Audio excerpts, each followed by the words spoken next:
my name's Peter Whitehead, and I'm the creative director of the Walt Disney Hometown Museum.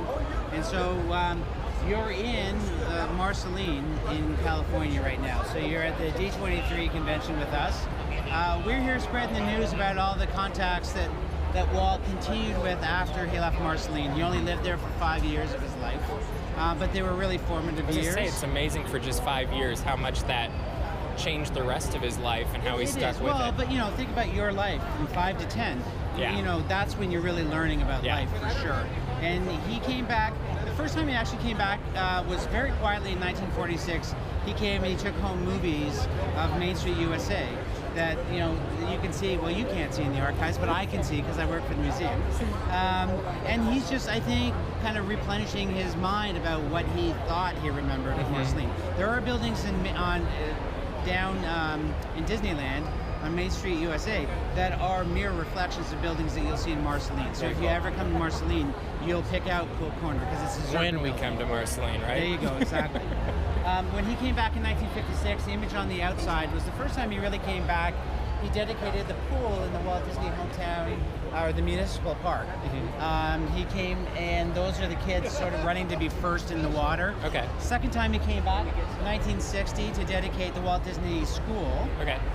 That's him finding his desk in Park School. He went back to his classroom, like all kids should not do right now. He carved his name in his desk, so he immediately It might have happened when we were little, though. Yeah, exactly. Yeah, So that's in the museum right now in a glass case. And the last really precious thing that he gave Marceline is behind you, and it's the Midget Autopia car. That Midget Autopia car that you see beautifully spinning around in our booth was last used in Disneyland. Wow. When he gave that donation in 1966, that car actually never made it onto the track to Marceline. They kept it aside as a backup car. 10 cars were given to us. Walt and Roy donated. Sadly, Walt passed away about 5 months after the donation. Right. And the Disney company, Roy had stuff to do. He was getting Disney, he promised to get Disney World finished at the time. And that ride was left to Marceline to support, and that small town just couldn't support it. So it lasted 11 years. Okay. At that time, that ride was 21 years old. Wow. It was an old ride. It lasted 10 years in Disney, 11 years in Marceline. It was falling apart, and the city couldn't support it. So what we're doing, the city and the museum right now, is doing a Kickstarter campaign to bring back Marceline's Autopia. And where can they go to join that campaign? So they can go to bringbackautopia.com. They can search for us on Kickstarter. Okay. People at D23 are giving donations, and they get to sign the bench, and that's going to go into Walt's barn back home. If you ever come to Marceline, you can go onto the Disney farm, you can go into Walt's barn, and you're invited to leave your signature. Oh, cool. This is that connections for people who might not be able to make it to Marceline. Yeah. They can get their signature transported magically in the back of a van, thanks to me and 4 days of driving back to Marceline. So you're a trooper. Does that mean you drove out here also? I bonded with that car's name is Elias now. He became my best friend for 4 hot, sweaty days driving through. Awesome. We drove through into California and they did the veggie inspection. So I had no vegetables, but I had a Midget Autopia car in the van. I'm so sure that was a conversation piece. Yeah. No, oh my God, he got so excited. He got into the van and he just wanted to touch it. So what's your timeline on the Autopia cars?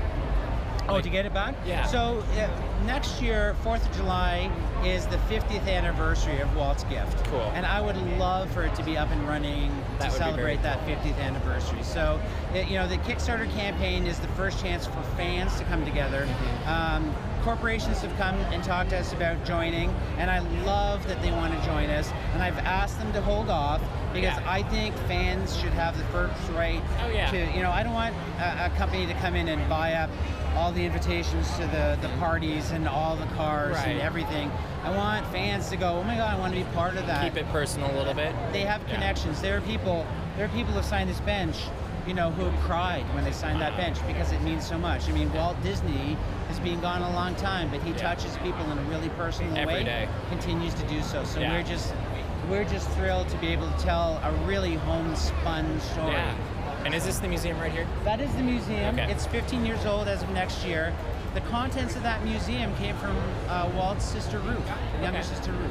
Okay. Before she passed away, she called family friend, Kay, who's our executive director now, and said, I've got some really special things, as you would if you're, siblings Yeah. were Walt Disney. Right. You collect the things that you see in a newspaper. Right. So Kay went out in her car with a banker's box and thought, well, I'll bring home a box full of stuff. That'd be really cool. She got to California and came home in a U-Haul van Oh my gosh. full of content. Wow. Really precious, amazing content. If you go into the room in the museum that we call the Ruth Room, there were personal letters that Roy and Walt have sent to Ruth and back and forth that span 10, 15 years that tell such an intimate, personal story that you just can't get anywhere else.